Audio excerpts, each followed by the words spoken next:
Dimitri Vierstraete is one of the founding fathers of the TUI SUNEO hotel entertainment concept. His experience in hotel entertainment, improv and acting go way back to 2003. He now is the proud business owner of Injabulo Events, an event agency. Fun fact, Injabulo literally means joy, happiness and humor in the Zulu language. Then on the other hand, knowing that you're on stage and people can laugh for half an hour, forget all of their sorrows, make them feel better than when they arrived, that's a really nice feeling. It's a nice gift to give to someone. Yeah, it's a nice thing to give. And I'm Dario de Dobbelare and welcome to Ciao Ciao Bye Bye, a show about living life abroad in the hotel entertainment sector. Here, we dive deep into what it is like living all over Europe, meeting thousands of people, pushing boundaries and living life to the fullest. Today, episode 10 is not just a Christmas special, but also the season finale. Laughter is both a gift and a cure. Our guest today comes all the way from Oostende, Belgium, Dimitri Vierstraete. So, Dimitri, yes, welcome to the show. Thanks, it's an honor. Yeah, it's nice to see you again. As you can see, we made a little bit of a Christmas special. So I'm really glad to have you here. But maybe for the people listening who don't know who you are, I know there's some people who might not know who you are. Who are you and where did you come from? So I'm Dimitri, I'm from Belgium. Until, let's say, a few weeks ago, start of the end of last month, at the end of November, I was the entertainment manager for TUI SUNEO, which is probably the reason why I'm here, why you invited me to be in the show, where I actually been working in TUI for 17 years. Mm-hmm. Yeah, it's quite a while. Yeah. I've started myself as an entertainer 2003, and then started in the office 2007 as responsible for the logistics. So just packing and unpacking boxes the whole time. But it sounds impressive, though. It does. I really, because we were in the basement, so I really worked myself up in the company. You were actually in the basement. Between boxes and testing all the toys and all the games. Yeah, of course. Which was necessary. Is a big responsibility. A big responsibility to test everything. And then actually I started working as an assistant for the, what was then called product manager or coordinator for the Belgian concepts. Funclub. When was this? That was then 2012, I guess, something like that. Early 10s, not 100% sure, 2012. Who then left the company, and then suddenly actually it all came up to me, so it came up to my shoulders. Mm-hmm. So you stepped up your game. Yes, and then I took responsibility for the Belgian concept Funclub, which unfortunately ended after 3 years. Mm-hmm. It's a little bit of a mix between TUI Blue for families right now and then the TUI SUNEO concept. I placed it somewhere like in the middle. Yeah, it was like a Belgian concept, TUI Belgium or Jetair, what it was still called then, who was a family concept indeed. We offered everything, so from kids club to adults entertainment, as well daytime as evening. But it was for a Belgian concept and for the Belgian tour operating, it was quite expensive because we paid for the entertainment for a whole team. Okay. For a whole hotel as well. So we were actually the hotel entertainment team led by TUI. But the problem was we only had the income from Belgian guests. Yeah, of course. Because even the guests from TUI UK, TUI Germany, or all the other markets who were in the hotels were enjoying our entertainment, but they didn't contribute it to the entertainment. So it was just the hotel. And at the end, it came out that it was quite expensive. Was this one of the Kickstarters for like more the international entertainment teams? Yeah. So this was there after a few years. We actually started with Holland. Okay. Same language and with our kids clubs. And then we tried to combine. I think it was after 1 or 2 years after I started as this product manager for the Belgian concept. I started discussing with the colleagues in Holland. Okay. To see where can we work together, because we already had a few hotels where we had a kids club, they had one, we had one, and it actually didn't make much sense because we had the same language and we had the same offer So as you well. might as well just join forces Yeah.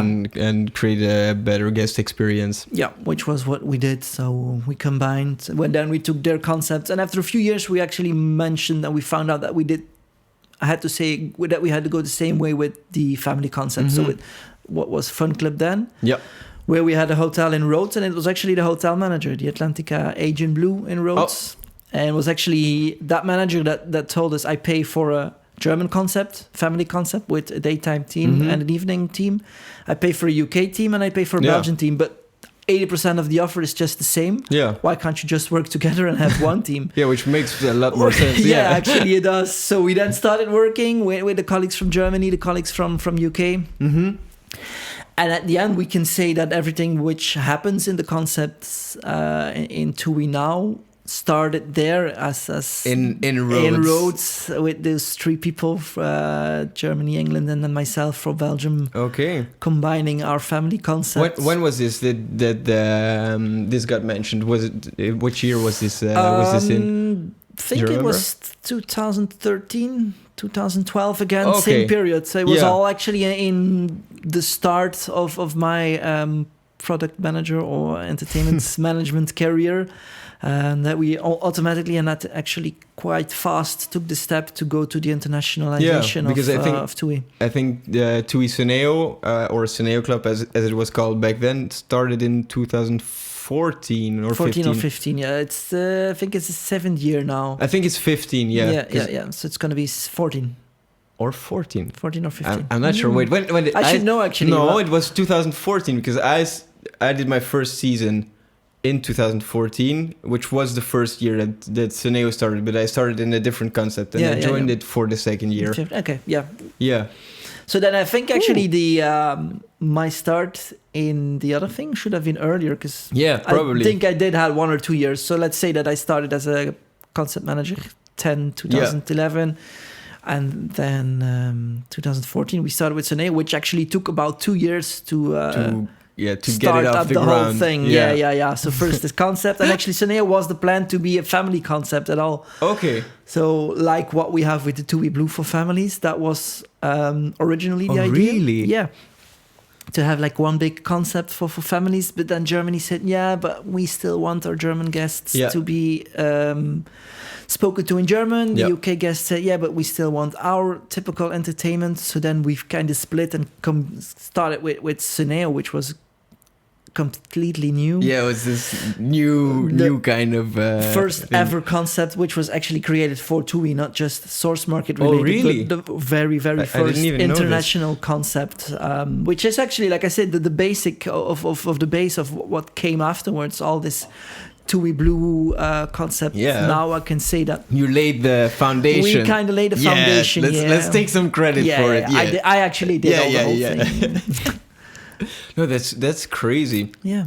And even when you look back at the SUNEO concept, it's come a long way. Like I remember my first training in, I think it was in Blankenberge or in Wenden. I'm not sure. Yeah, Blankenberge did it. I think it was. I think it was Blankenberge. That where- will probably sound amazing in English now in Blankenberge, yeah, but it's it sounds this- exotic. yeah, it's along the Belgian coastline. There's an amazing beach, but that's about where its qualities end. I would say. And now it's turned into one of the what's it called again? The Majestic 7 or they like to give it these fancy names. Like it's turned into one of the main the big concepts. Yeah. main concepts. What's one of the things you have taken away from growing a concept like this? Like which lessons have you learned along the way? Because I can imagine it's one thing to plan this or to start working on it, but as you go, there's many aspects that you didn't plan for or didn't see coming in the first place. No, because we wanted to be brand new. We thought we're gonna reinvent entertainment with SUNEO, and the first idea actually was that we step away from all the well-known activities. Okay. So because they didn't want us to compete with the family concept, so they said it had to be something different. Yeah. So we had to take out everything that is actually well known. So the first season it was forbidden to do boccia, French balls. It was forbidden. It was Really? forbidden to do volleyball. It was forbidden to do water polo because we had to be special and we had to reinvent the entertainment, which we tried to do with some games. Yeah. So there's a few games that we still play that well. Okay, which are one of which games were the original Suneo games? And one of the original which we still play, which is quite popular in all the concept now, is Cup. Oh, did it start in Suneo? Well, we kind of were the first to take it international. Yeah. Germany already played it. Okay. We already had it, I think, for one season in the Belgian Funclub concept. But on a larger scale, we were the first ones to that's so to funny. put it on our program as an official part. Yeah. Which people didn't know what it was. It was like, No, even up to last summer when I was in Crete, there's still many guests who don't know the game, and once they actually start playing it, they it's really one of these enjoy things. Yeah, they don't know, but then they play, and then they won't or stop. they see you play it for one or two Nice, times, and looks then nice. they're like, maybe I'll join in next time. I try to do the same in Belgium now. I play it on the beach, and then I see people watching. I think like, yeah, this is something new. Yeah, maybe, but I think it was one of the hotel guests told me that we have like competitions of the game right here in there's also in a Belgium. Belgian championship now in Cup. Yeah. Maybe we should try join. it. Yeah. Yeah, maybe we It's can an beat idea. some. But they play the official rules, which are because we play entertainment rules, which are different. Which rules are different? 'Cause I've never played the official rules. Me neither, but it takes a really long time because now you throw the stick, and then if you hit the block, you put the block in the middle. Once you hit the blocks again, you can take them out. But actually, in the official game, they have to stay in.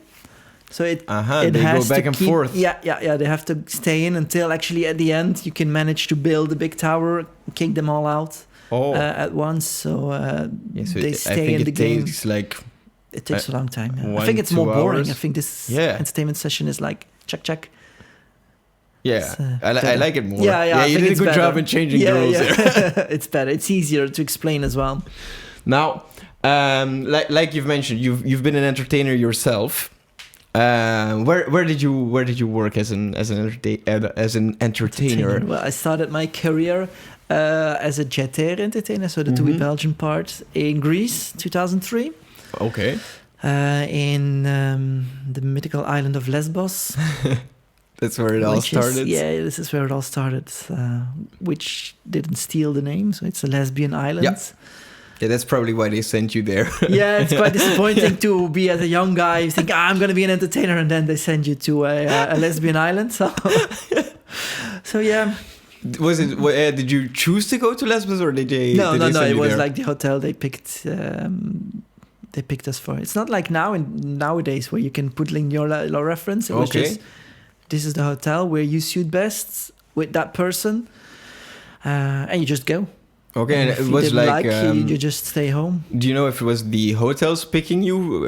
No, it was really like the TUI, the Jetair, but let's say the TUI Belgian entertainment team in the office who was putting the teams together. Yeah. That was those days. And then you had an amazing second season as well. Because after sending me to a lesbian island, I thought, okay, let's give it another shot. And then they sent me to Benidorm, which was well known for all the retired people going there. So I met a lot of grannies who said, I have a granddaughter. You must have played lots of bingo over there. Yeah, that was my daily thing. Bingo and boccia every day. Oh my God. In the last few months, I only did that. Not the last month, let's say last few weeks. Because it actually was better than people say. And Benidorm is actually like quite a party destination for a lot of things. It's more like just for Belgium that it sounds to be something for the old people. Yeah. Is it though? No. In summer, it's not. In summer, it's quite fancy. Because Spanish people, they go there to party. From mainland. If they don't go to the islands, they go to Benidorm to party. So it's quite nice. I didn't know. But then, like, let's say half September, when college starts again, you see all the young people go on the bus. You see all the mobility scooters coming in. And then the bus who arrived, there was like all these purple colored hair, old people arriving. When is bingo?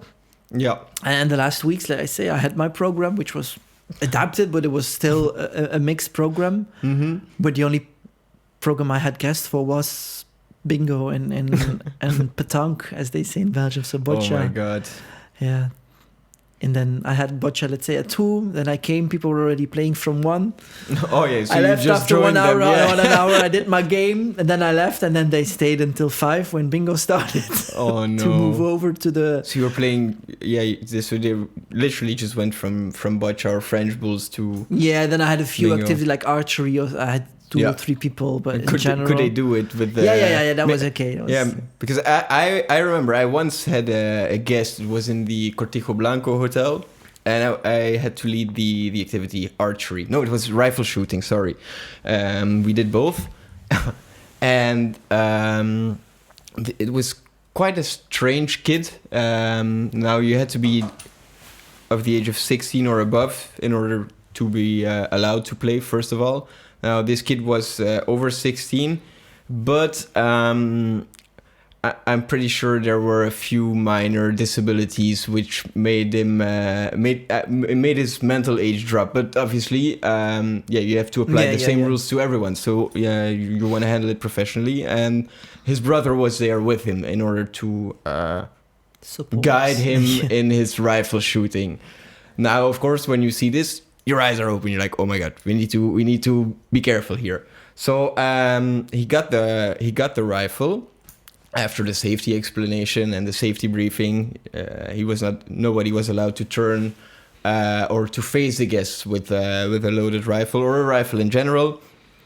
And he was so excited, like he was a true Call of Duty fan. And this was his moment. Like he'd been living up to finally being able to shoot a rifle.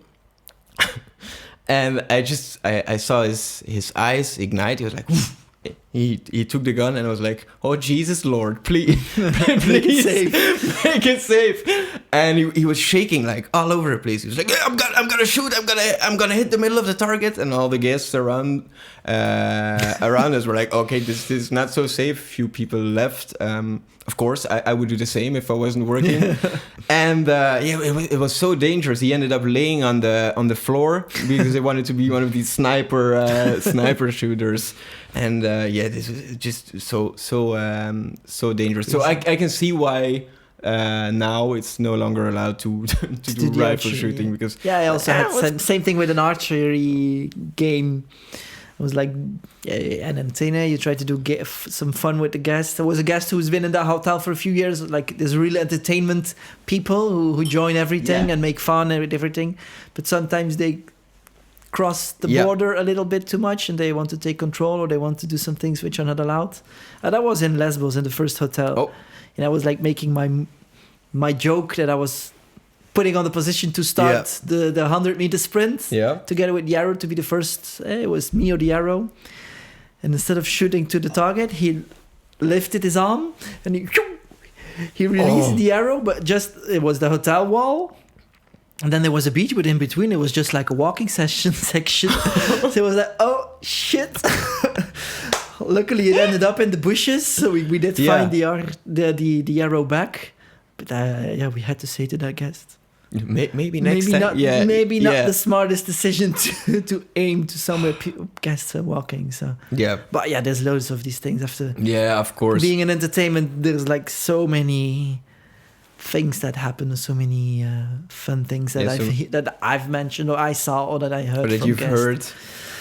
Crazy things in teams, out teams.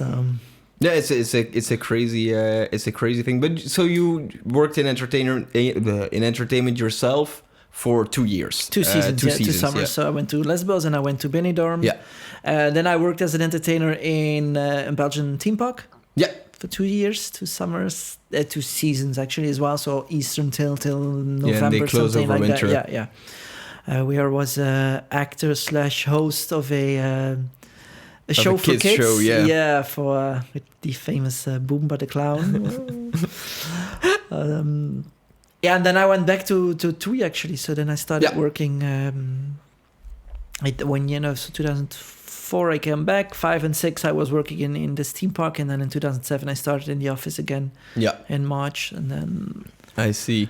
I didn't leave till now. Corona made me leave until the pandemic. Let's call it as it is. Crazy thing. Mm-hmm. Yeah, well, how was this for you? Because obviously it came with a big change in your well, both privately and your professional life, because they come hand in hand. Now I know you had aspirations in starting your own building, let's call it your own entertainment empire, let's call it this way. Country. Yeah, aspirations. Yeah, true. But now, it's more like you've kind of been forced more. Your way it's in been a resignation, more like officially I can say that I've been fired. My contract's been stopped, but indeed, because they had to take somebody out of the team, they knew I was the one that was looking already for my own way. I already mentioned some things, and then maybe I can leave and do like a part-time consultancy job or something like that. So it was a logical choice, so not something... Because a lot of people ask me, how are you now? Are you okay? Because they think I've been fired, and then I've been crying for weeks. But I'm fine. I'm okay, guys. You're still alive. I'm still alive, and then I'm kind of in the situation or in the position where I wanted to be. As the last few years, things changed a lot within TUI, and I think people who are close to me, they know that some parts of that change was not really what I was expecting from what I was doing, and where we're. What always been the things I was recognized for was like you're a really team player and you motivate people and you manage to be like a great people manager. But that was kind of leaving the last few years, because it all went to more structure, higher structure, international structure. Yeah, and I mean the bigger the concept grows, the more people that join in on well, not just feedback, but just who have more input in the concept. So of course, it's like you grow your child, but at one point you need to it has to go. Let it go. I mean, I don't have much advice in raising kids, but maybe it's something you can relate to more. So it was difficult at one point, but I think on the other points, because I already felt, and I was like more focusing on the other part, on my own job as well already, on my own company already. In my mind, I already kind of said goodbye to TUI, and I knew it was just a matter of time that, or I took the decision, or now, of course, with this pandemic, TUI took the decision in my place, which kind of came as a surprise. So I didn't expect it to be now and then this still a way. Big shock. And it still sounds different to say I left the company and I managed to get a consultancy agreement. Or now say somebody had to go, so they took you. So of course. It looks different, but in the end, the result of it is for me the same. Yeah, because it's still very, very recent that you stepped out of the company, or that you went your own path. It's been. It's 1 month now, something. Actually, the 1st of December was my first day out of TUI since 17 years. Now, let's say 2012. So that's crazy. 2007 when I started in the office. So 13 years in a row in the office. So maybe we should elaborate a little bit on what it is that you're actually doing now, because you do have your own company. You're working on this full time. What is it that you do in Injabulo Events? Injabulo Events, thanks for the mention. If you want to check it out, it's on the links down below. It's here. It's going to be written here, injabuloevents.be, so have a look. Now, what I do actually, it's quite wide what I try to do. I try to be have a bit of a variety, because, of course, I have to find for myself what works and what doesn't work. All very new, and you're still finding your way. Yeah. I think we all know that this is not the best time to do events, because, of course, everything is closed and we can't do any big events. But originally, the idea is as an entertainment part where we support events as in welcoming acts, street acts, where we invite or where we welcome people dressed up. This could be, for hence example, the costume. By the way, thank you for putting on the amazing costume. You've gone above and beyond. You asked me to be Christmas style, so this is my Christmas style. So where we try to be on a humoristic way to invite or to welcome guests, to inform them about things, instead of being the steward who invites the guests to come. So this is one part. Then we do some street theater acts. We deliver some workshops based on the things I've learned in entertainment. So how to deal with guests and how to react to guests or to people you work with. Yeah. So this is quite interesting. Definitely. There's a lot people can take away from this. Yeah. And you've had your experience, so just use it exactly. What do we more is some we have this Sinterklaas in Belgium, which is also part, because it's only a few weeks, which is the Santa Claus that we have in Belgium, the Belgian Santa Claus, which I try to do, which I do already a few years. Main thing is actually I try to make entertainment or things to entertain people custom made. Yeah. So company can call me, they say I have this kind of event, and then we kind of needs a character to promote or we need some videos, because we also try to make videos. So you join me in helping that, so thanks for that as well, which is something that we try to do together. We try to do to build together now, is making more of these corporate videos, but on a not on a high end level, but more on high quality, but more on a fun and humoristic way, and these funny commercial things, definitely. Infomercials, let's say. And you also started scripting a little bit. So I tried which is a new thing for you. That was something new. I already had my ideas, of course, and I already made some shows and some small theater parts for kids, but still writing down for video is completely different. So this is now a new specialism I'm trying to focus on, like this, and then directing these videos and supporting you, so you can focus on shooting the things, but you still have somebody around to monitor everything, to make sure everything's in place, and to keep everything organized. So this is kind of everything in general, let's say, with the workshops. All is going back to the basics of improvising.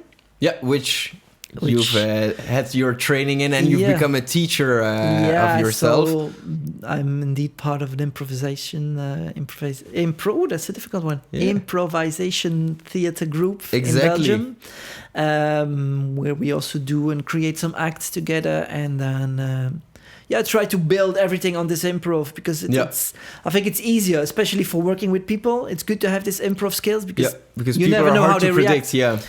So if you're too scripted in everything you want to do, it's difficult, because you say, now I have to say A, but the guest asks or already says A, then I can't reply with A, so I have to say B or C, so I have to invent myself.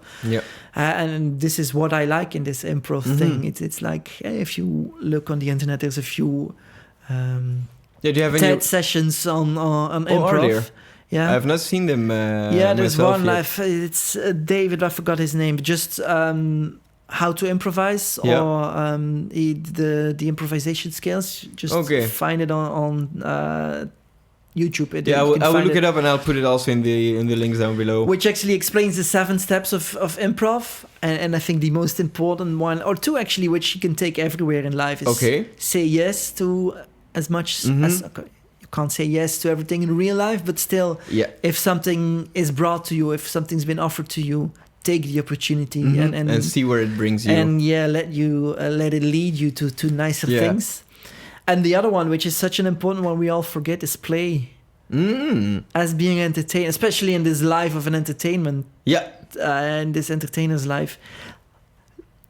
Don't forget to play, because once you're like 10 years old, 11 years old, you forget. But if you give a kid, if you give him even a stick, it can be a gun, it can be a telescope, it can be anything. If you give it to an adult, it's just a stick. It's a stick, maybe a pointing device.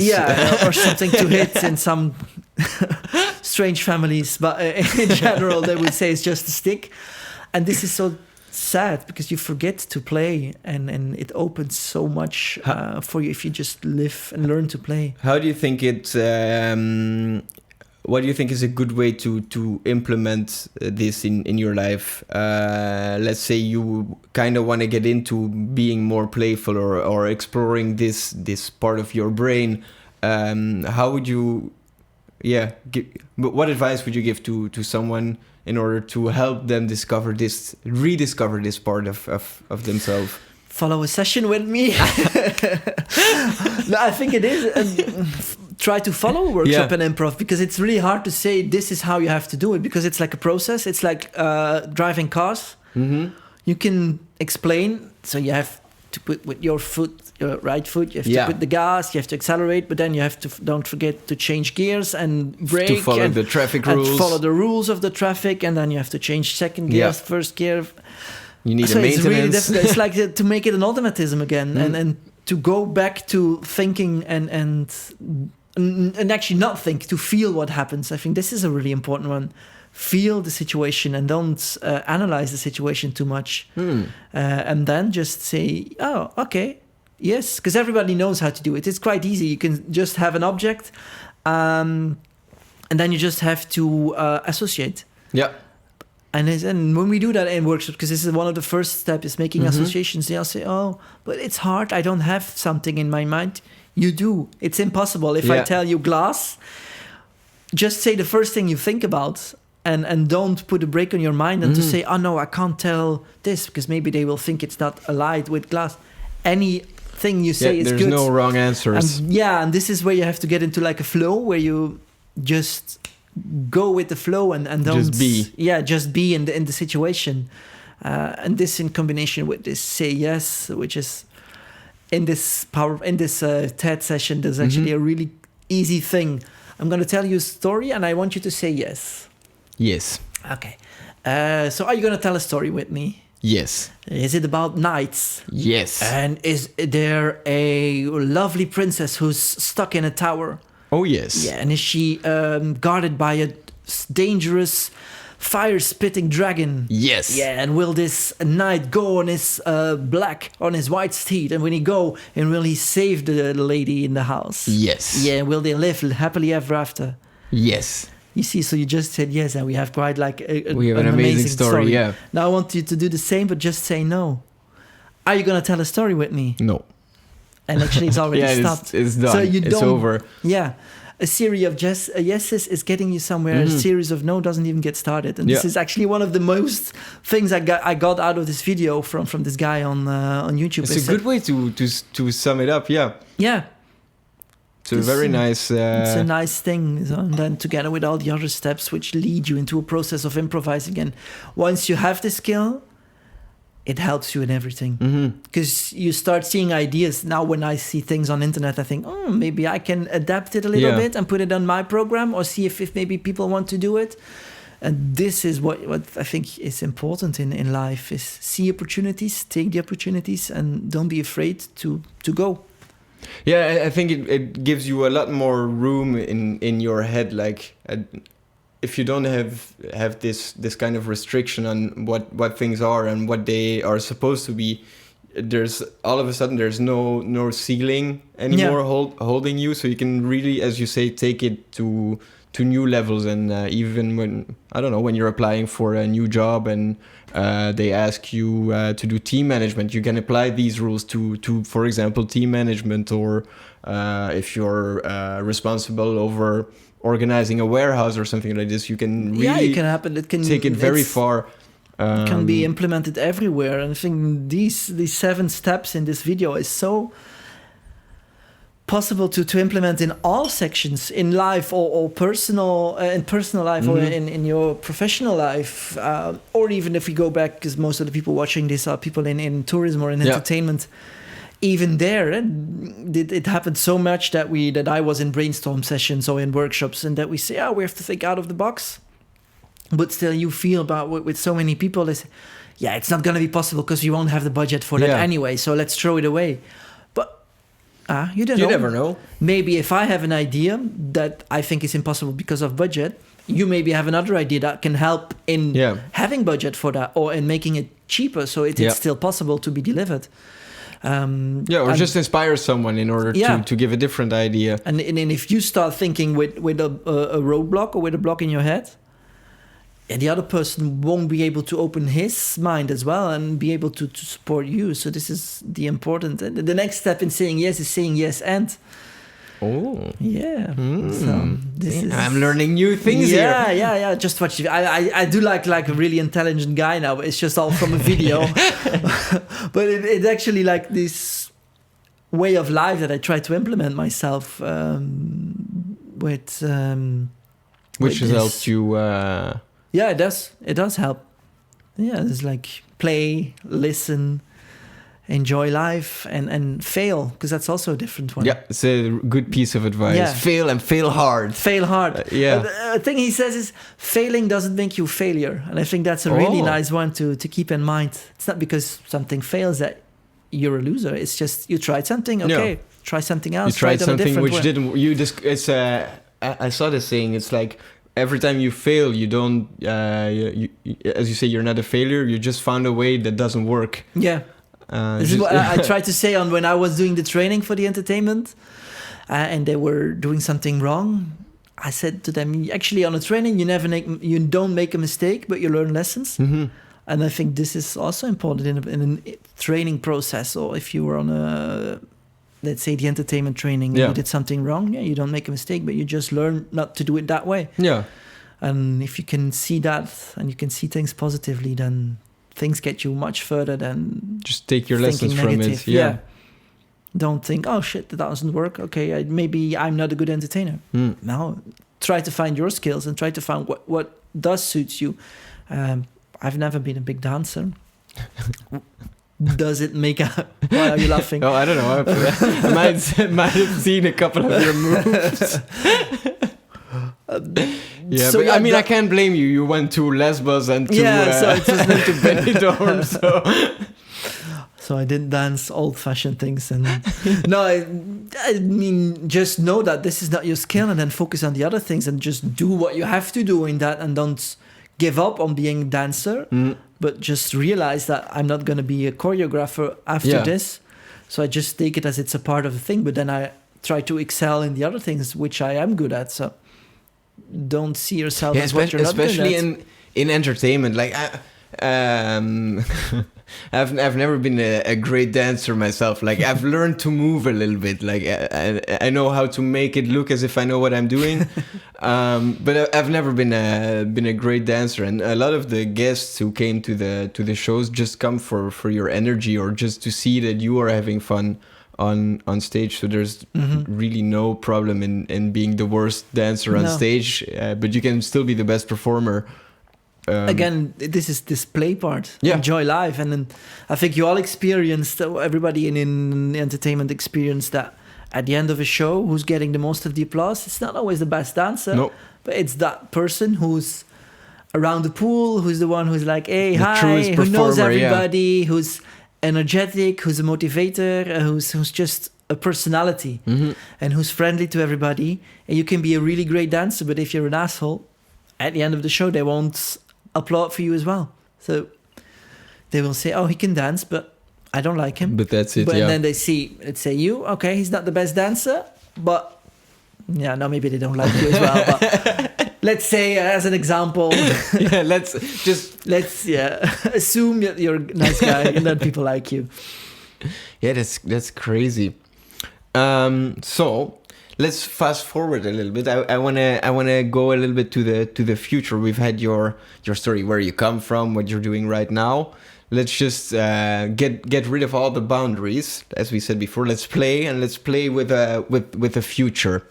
Where would you like to see yourself in, like, let's say the next 10 years or something like this? Because 10 years is quite it's quite far away. Yeah. So it's I think it's far enough in order to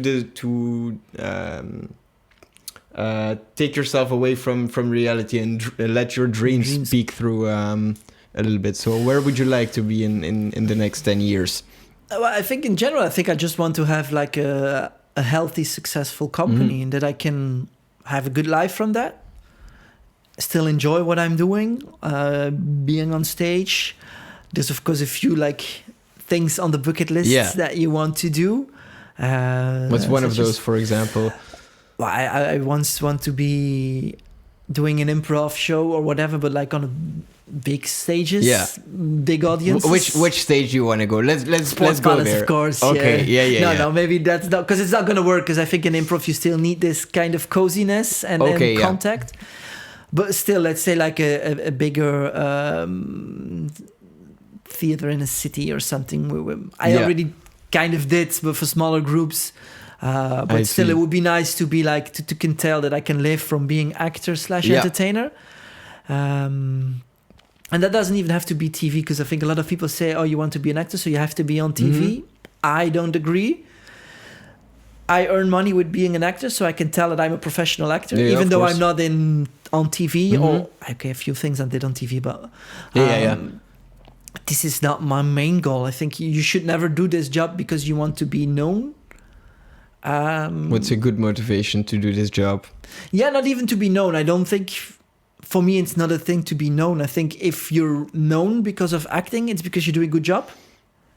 Yeah. I think it's just something that comes out of your talent. But I do think, I get what you're saying. You shouldn't start this job in order to get known. But I think part of the job, or part of what makes the job so satisfactory, is the fact that you get appreciation from... Yeah, of course. There's nothing better than being on a stage and having 50, 60, 100, let's say, people laughing for what you do. Because at the end, laughing is the only thing that makes people happy. Or that makes everybody happy. Everybody loves to have a good laugh. You don't want... Okay, you can make people cry if you say, I'm a singer and I want to sing songs that touch people. Of course. Which is also really nice. And sometimes I'm really jealous seeing people who can really touch people with or get to people emotionals because of what they sing. I get emotional something from songs that remind you of people who died or something. Yeah. But then on the other hand, knowing that you're on stage and people can laugh for half an hour, forget all of their sorrows, make them feel better than when they arrived. That's a really nice feeling. It's a nice gift to give to someone. Yeah, it's a nice thing to give. And it of course, it's, let's say you can have an ego and saying, I get better from that, or I feel better if I can make people laugh. But it's just nice to know that you make people happy, which is actually, if you go back to Injabulo, to the company, Injabulo is the Swahili, so this African language thing for happiness. Yeah. So, which is what I want to achieve. It's a full circle. Yeah, you just want to make people happy, and I think it's great if you can say I'm a professional happy maker. So let's say that this is a plan for the future. Yeah. Being a good company. I don't want to be the biggest one, or I don't want to be the new Disney. Because I think on the other hand, you still need to have this work-life balance as well. So you still want to have some time for kids and family. Yeah, obviously, because you have a wife and three kids now already yourself. So even though I was in Lesbos, I still managed to have 3 kids. Yeah, it's not hard to balance this out. How sometimes it is. Yeah. Yeah, I can imagine, because this is something I've always not been the best in, like, time management, and now I can imagine if you have like this brand new company and you have a wife and some kids. Of course, you wanna share your love, and you wanna share your work, because both take work. Yeah. How do you do this? Do you have like a separate agenda for everything, or? I think it is making agreements and putting boundaries. And I think the advantage now is, of course, that with this pandemic Corona thing, everybody's at home. So that gives you time to be home, still be at home together, which is maybe sometimes the negative on the other part. Yeah. I think there's a lot of couples now who've been like, I hope I can go back to work now, because it's been enough. And I think that's just normal.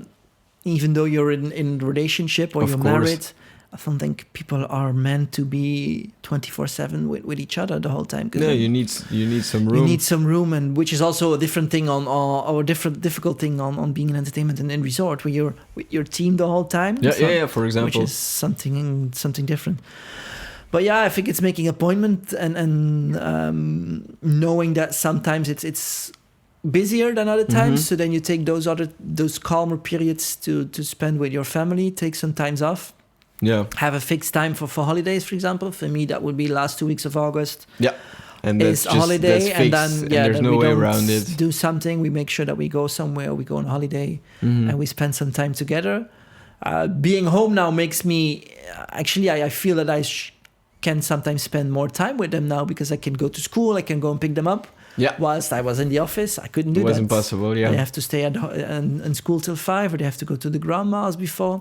Now I can just go and pick them up at school every day, or bring them to school. So I think it's a mixture.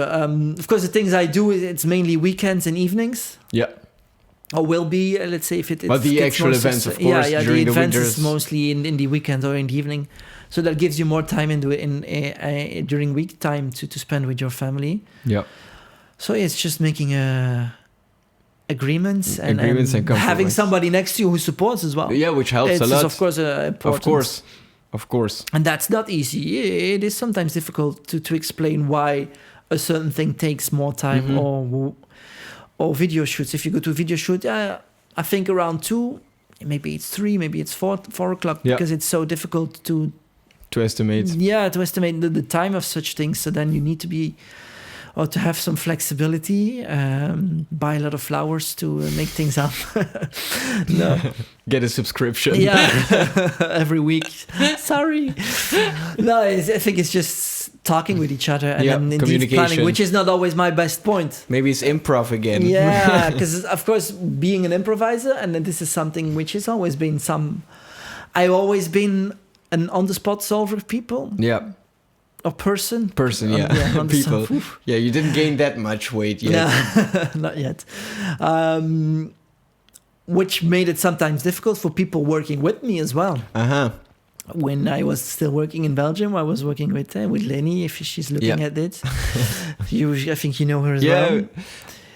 She was like a really structured person who wanted to have training ready 2 months in advance, and to know on Monday at 6 we're gonna do this, and then this session ends. But it's while for me, if I knew the day before training, I was okay. And then she, but it's not gonna work. I said, but I worked like this 6 years now, and I never had any problems. But then again, it comes into this improv and this open-mindedness. If something happens and you have everything written down and you didn't write down what to do, you get stressed. I don't get stressed because I will see what happens. From it, let's do it. And so I think it's a talent to be like me, but on the other hand, I can imagine it's also a challenge to work with you, to work with me, for people who are really structured and really like into details. And on the other hand, as well, for building a company, time scheduling and knowing. I have to make sure that I write an agenda and to put everything down, that I know what that day I have to be there, or that I have to start with working on things. So this is something I have to learn as well. Yeah. But on the other hand, I love working with some pressure and knowing you that love it has a good to challenge. Go. Yeah, I know. I think, this has to be finished by tonight. Then it's good to know that there's some pressure on. Are you this kind of person, when you get a deadline, you make it like right before the deadline? Yeah, me too. But then sometimes it's like, shit, it's not like I want it to be, because maybe I should have started a few days before. But it only comes in like the last 30 minutes or something. Maybe.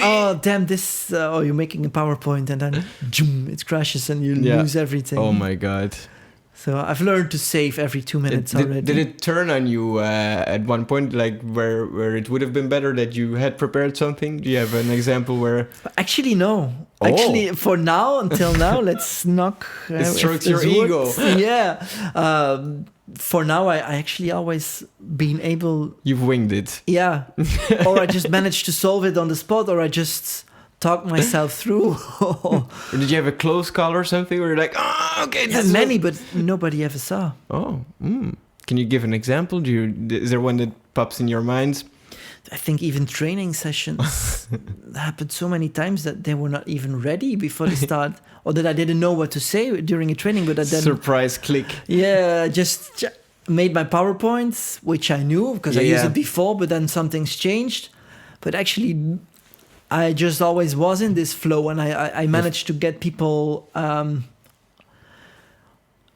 my lips as I say. Yeah. So I think this is just a big advantage from my side. At these trainings, I always manage to take the teams, to have the people on my side, and to make them believe you. To make them believe what I was doing, and then standing behind me.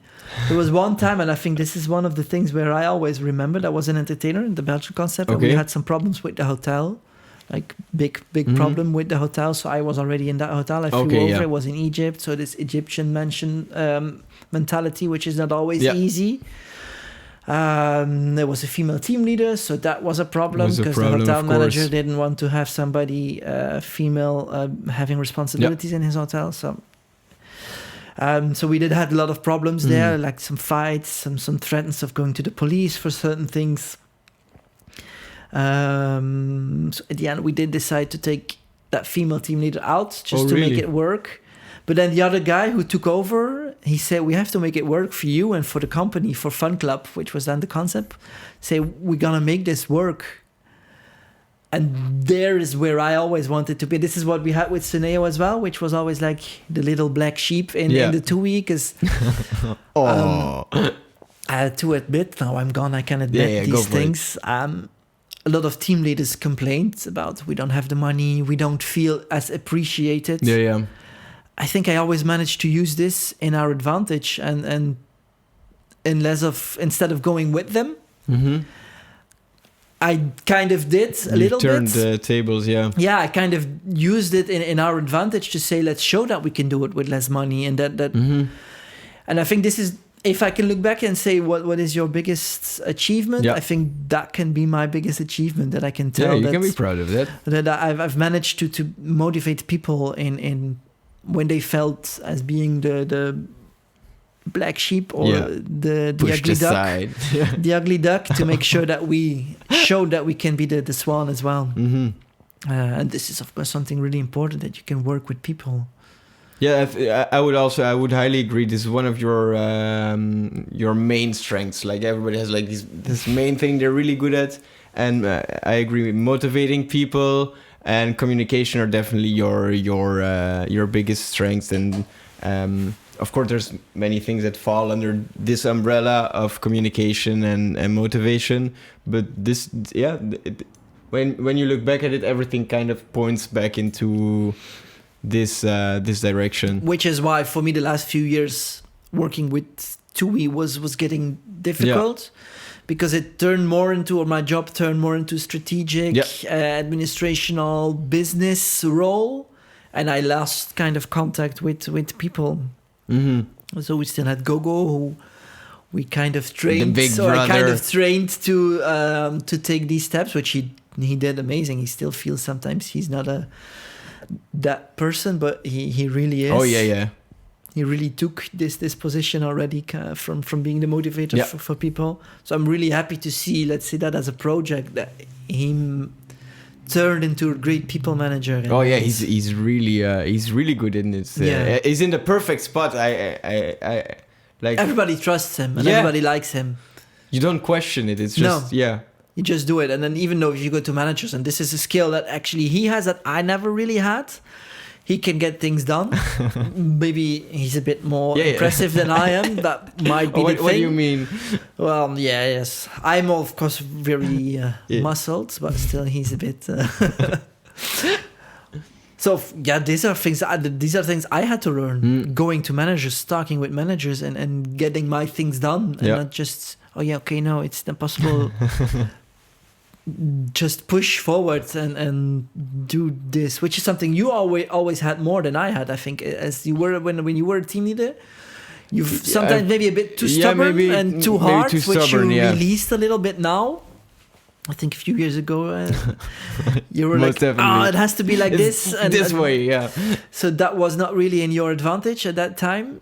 But I think you learned from it as well. But still, you do have this stamina and this. But I do believe it's something I've learned mainly from Gogo. It's true that I had it in myself, but he taught me how to channel it in a more correct way.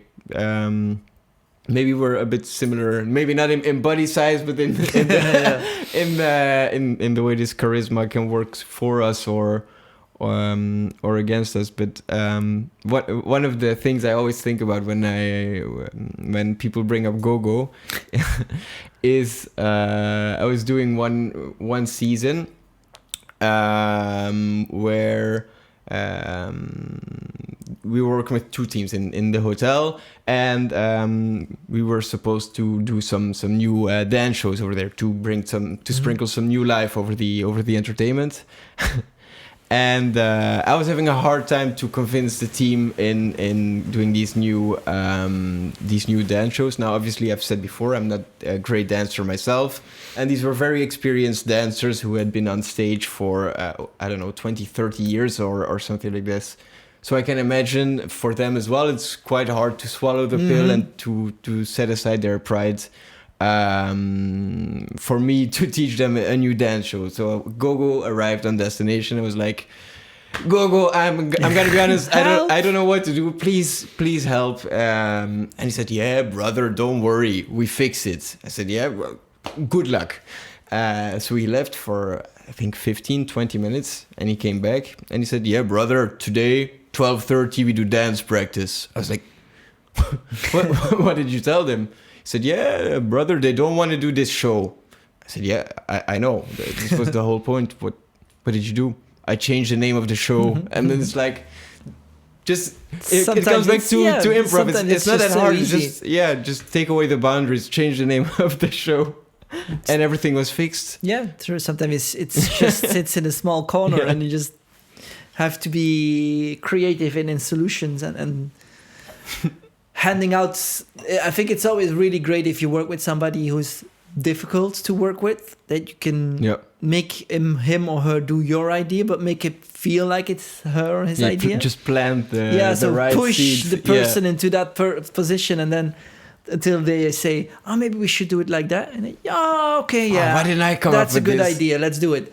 And then you just have so this is this people management skill, I think. And I think it's not easy for everybody. It's very hard. And you work with different nationalities, which is also what I had to learn. If we then go back to the start, where we enrolled working together with Germany and England. Wow. Nationalities all being, but you're just Belgium. Mm-hmm. So you only have like 10% of the guests. Yeah. So what do you know about that? Sometimes it's a hard argument. Yeah, because they have the money. Yeah. So they have the money. So what could I do? I could just say, okay. and sometimes I tried to fight, and then I saw that it was just impossible to fight against these bigger markets. So what I just did is saying things, making sure it's been written down. So maybe we should do it like this, or I don't think it's going to work. Give it to them for a few months. And it makes you much more stronger if after a few months you can say, you see, I told you it was not going to work. Maybe now let's try this way. And then you can go work together. Or maybe we can put my or this idea with your idea and combine them instead of just following your idea, because it's not because it's good for an English person, it's good for German. Mm-hmm. Or for German, it's not good for a Belgian guy. So this is where it was at the start, and I think TUI in general learned a lot from this process too. Of course. Because this whole CFDD or TUI Blue concept team, which most of the colleagues now are in, came back from that start, and I think they all learned so much. And now I have to say that this is, of course, there's sometimes still some struggles. Of course, but they've come a long way. I think, they've come a long way, and they communicate. And I think the good thing is that UK knows that they have kind of the advantage of being the bigger source market. Not just the source markets, but also the language thing. Okay. Because, of course, everybody has to adapt to speaking English. Mm-hmm. But I think they kind of realize that it's not easy, so they're much more open for people who don't speak English that well, for example. And I think this is a process that was really positive for TUI to see that they went from different entities to one company. Even though for me personally it's different and it didn't always work as I wanted to be, but I think for TUI as a company, of course, they've grown stronger. They grow stronger from now. From that. Yeah, definitely. And it's taken a few years, and Yeah, of course. It's obviously been hard. because we're talking about thousands of employees, and these they all have their own structures and their own I don't know what it's called, but like the Sometimes the that's even software parts and stuff. ideologies. Ideologies, yeah. Our guest wants to be treated like that. Okay, but then suddenly your entertainer who's trained to lead a guest or to approach a guest in a certain way. Yep. For example, and somebody from UK who's always been like, oh, this joking style and They meet a Nordic person. stand-up comedy kind of style and then jokes. Yeah, somebody from Nordic or Germany. Very different. It's so different. Nordics, they go to bed at 7 while...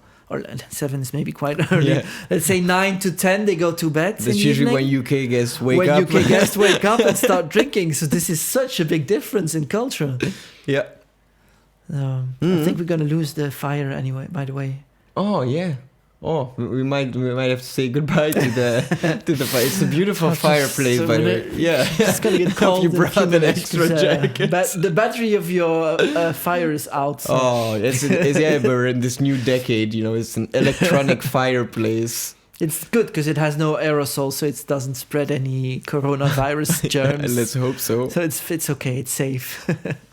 Yeah, but anyways, as the fireplace is giving us hints, we're slowly entering the last phase of the podcast already. I know it's very, very sad, it's went right? fast. Yeah. But there's a few questions I asked to every guest. Shoot. And one of the questions is, let's say we're back in 2003. It's been 17 years. We go back into the past. Would you take the same opportunity, knowing what you know now and what you've learned in taking your first season, taking the plane, going to Lesbos? Even if it's Lesbos again, because it was a great season though, except for the... Yeah, that's a great destination. Yeah. And I think what is important, because when I was like 18. I just turned 18 when I left. A few months after I was 18. So I was a completely different guy, and I learned so much from being... first of all, being an entertainer, where you learn to work with people a lot on a different way. Yep. As in a team, but also with guests, because you meet guests from all over the world, so you kind of get to know a lot of personalities and cultures. But as a person, I've been... I've changed massively. Yeah, I was like a really kind of dorky guy. I was afraid to do things, but just loved to be on stage, which was actually my main drive to was be. it? Yeah, I want to be on stage, and I want to be funny, and I want to have people laugh with me, which was already actually in them. But I was so different, and I was kind of ashamed outside. I was really introvert. Yeah. I think you still are. Like sometimes I am. I think you learn to play the extrovert part. Extrovert. Yeah. No, I think you learn to play the game, but I think you, of course, there's this balance. It's not like you're only introverted person or only an extroverted person. Because I'm not the comedian / improviser, entertainer a whole life. That's true, and I think in general life I'm sometimes and I think this is because I observe. I noticed for myself that I'm quite an observer, and I try to find and to see these personalities and how to work with those. That maybe helped me then again in these people skills. You enjoy analyzing situation. But then going back to your question, so if I would be this person in my first season, this is something I would like to see, actually, to see this chemistry between this naive, inexperienced, dorky guy, but then with this knowledge and the experience I have now to start all over, but with the same experience. I think maybe everybody has that, of course, in life. That of course, I want to start my life with knowing what I know now, but still. What would you tell yourself? Like if you have one message you can say to your 18-year-old self, believe in yourself. Okay. Because I think that's the main thing. I wasn't that confident, and I think this is something I've learned in seeing those skills I have, seeing the skills I don't have, and just take the best out of both things and Be okay with it. Try to improve the ones you don't have, but know that you're never going to be high level on that point.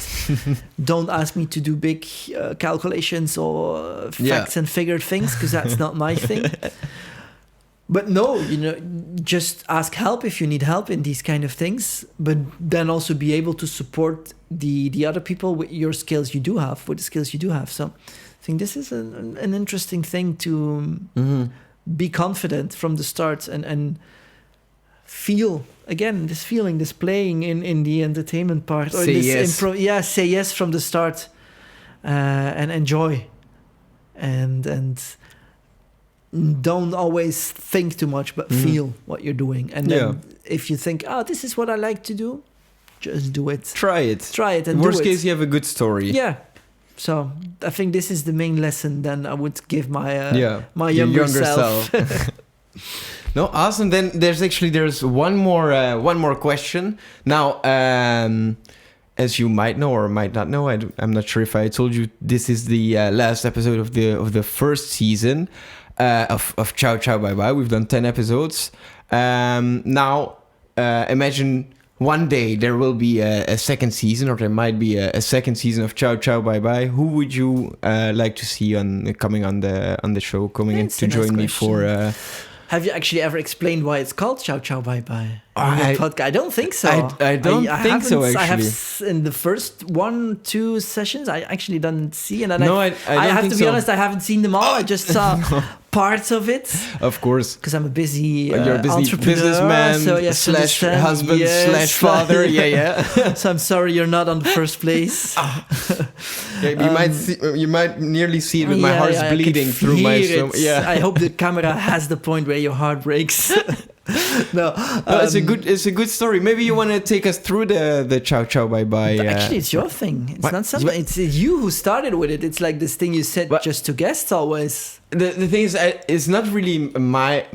I don't want to take full credits from it, but you commercialized it. Yeah, I commercialized it.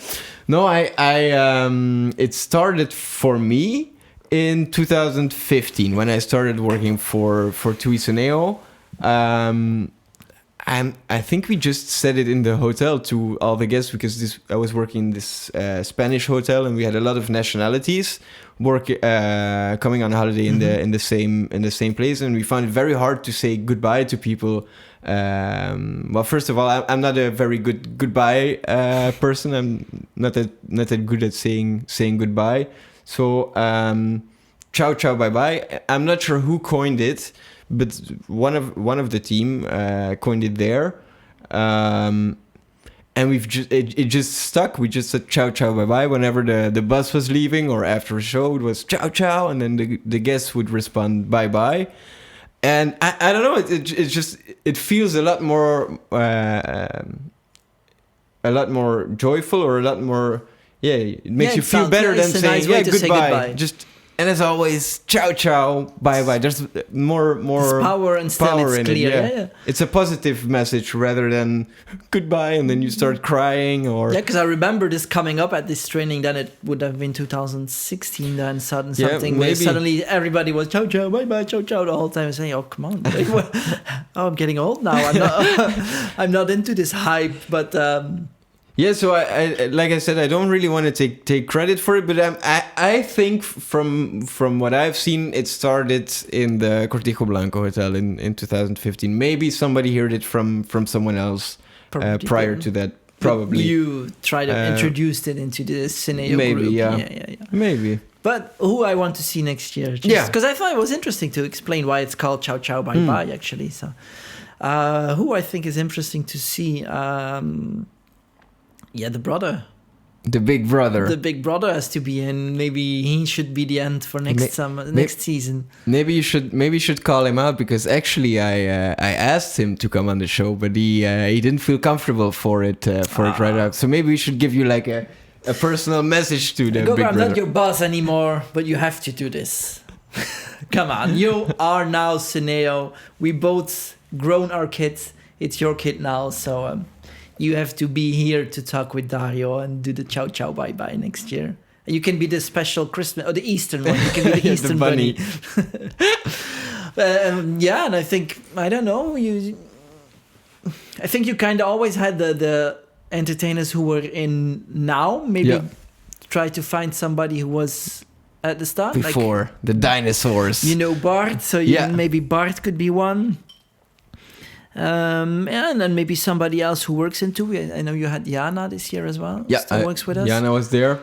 Maybe go up and go to Barbara or something. Well, to be honest, to have her idea on the future and concepts. Maybe that's an interesting one. But to be honest, I'm kind of speculating. I'm not there completely yet what I want to do with the second season. But one of the reasons why I want to take a little break before we enter the second season is that I want to widen the horizon a little bit. Maybe take it a little bit outside just entertainment. Maybe working abroad, or I'm not sure yet. I'm still playing around with ideas, but I want to open the door a little bit for a slightly bigger audience, but I'm not sure yet. Working abroad or for open example, up on entertainment, because then you can go to actors. Or for example, I'm still speculating. It's not like anything is fixed already or written down. So if any of the listeners have any suggestions, feel free to because then Garrett would comment. Be a great for example, because he has a great idea on entertainment in general. Mm-hmm. So he has a lot of experience as well. Yeah, and I think if we look to give him some credits to the team that we have now, or that I was part of. I sometimes still talk about us or we, but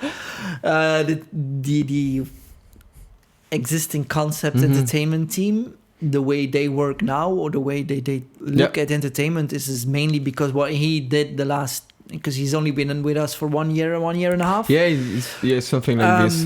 But he put in a great structure and a great way of thinking and a great approach to entertainment. So I think if you really say I want to go further at the entertainment, I would say maybe he's a good idea as well. I'll put him on the list. Yeah. Awesome. Then Dimitri, I want to thank you once again for being on the final episode of the first season of Ciao Ciao Bye Bye. It feels kind of strange. But really thanks for being here. Maybe one more thing, where can people find you on social media if they want to see what you're doing with Injabulo Events, for example? Well, there's the Injabulo Events page on Facebook. There's the one on Instagram. For the higher class people, you can find me on LinkedIn. I think it's a LinkedIn first on Ciao Ciao Bye Bye. But then this is maybe just because next to the Injabulo Events, I also have a sub-brand which is Comedy Oostende, where I organize comedy events, which I don't do myself, but I invite comedians and I organize it somewhere in a small room, the Klisse in Oostende. Yeah, so like it's not even a theater, it's more like a get-together place. So they can find Comedy Oostende as well on Facebook. Okay, perfect. So we'll put all the links down below and same here. If people want to check it out, just have a look in the description, and they can maybe book some comedy tickets. Or can book me. Yeah, exactly. As a consultancy, as a consultant, agent. or for workshops or whatever. Very nice. Yeah, Dimitri, I think you know what's left to say. There's only one more sentence left to say, and this is, of course, it's for now, but not forever. And as always, ciao ciao. Ciao ciao. Bye bye. It's a wrap. I hope you enjoyed listening to this Christmas special, episode 10, the season finale. I would like to thank our guest Dimitri for joining me today. Be sure to subscribe to the podcast on Apple Podcasts, Spotify, YouTube, or whatever platform you use. I'd be grateful if you could leave us a review and share it. If you have any thoughts on today's episode, ideas for season 2, or topics you would like me to further touch on, email me at info@darislow.com. Thanks to everyone for tuning in, and a huge shout out to everyone who came on the show. I want to wish every single one of you a Merry Christmas and a Happy New Year.